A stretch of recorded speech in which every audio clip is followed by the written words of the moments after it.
சிம்பிளா நான் எல்லாம் ஷூட்டிங் ஒரு பெரிய ஒரு இதுல இருக்கும் அப்படின்னு வச்சுதான் போறேன். அங்க பார்த்தாச்சுன்னா ஒரு சுமோ நிக்குது. ஒரு ஃபர்ஸ்ட் ஸ்டாப் அங்கே யாருமே இல்லை அந்த டைம்ல. அப்போ ஒரு ஜென்ரேட்டர் லைட் எல்லாம் அப்பதான் ஃபிட் பண்ணிட்டு இருக்கோம். அந்த ஜென்ரேட்டர் அதே பாத்தீங்கன்னா அந்த ஃபிலிம் எடுக்க விட்டாங்க. அந்த ஜென்ரேட்டர் படுத்துற பாடுதான் பெரிய பாடு. எப்படியோ அப்படின்னு லைட் எல்லாம் ஏற்றி வச்சு எடுத்து ஃபிலிம் ஓடிட்டு இருக்க டைம்ல டக்கு கட்டி பார்த்தா ஜென்ரேட்டர் ஃபுல்லாக ஷேட் ஆகிடும். அப்போ அப்படி எல்லாம் ஒவ்வொரு ஷார்ட்டாக எடுத்து ஒவ்வொரு விஷயம் எடுத்து கடைசியாக அந்த ஃபிலிம் எடுத்து நாங்கள் வீட்டுக்கு போகும்போது பார்த்தீங்கன்னா ராத்திரி 9 o'clock நல்ல மழை.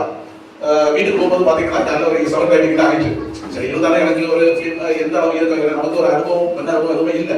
அப்ப இது எப்படி இருக்கும், என்ன பண்றாங்க, என்ன எடுக்கிறாங்க, எனக்கு அந்த கேரக்டரே எனக்கு அந்த இதுல ஒரு கேரக்டர் நான் பண்ணியிருக்கேன் அவ்வளவுதான் தெரியும். ஆனா அது எந்த விதத்துல அதை எப்படி மேட்ச் பண்ணி எடுக்கிறாங்க எனக்கு இன்னைக்கு பார்த்தவரைதான் தெரியும். இந்த ஃபிலிம் உண்மையிலேயே ரொம்ப நல்லா இருக்குது. ஒரு ஸ்ரீதர் அவங்க கண்டிப்பா அவங்களும்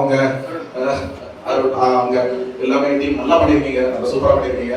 மேற்கொண்டு ஏதாவது ஒரு இது இருந்தா எனக்கு கண்டிப்பா நான் என்னோட சப்போர்ட் கண்டிப்பா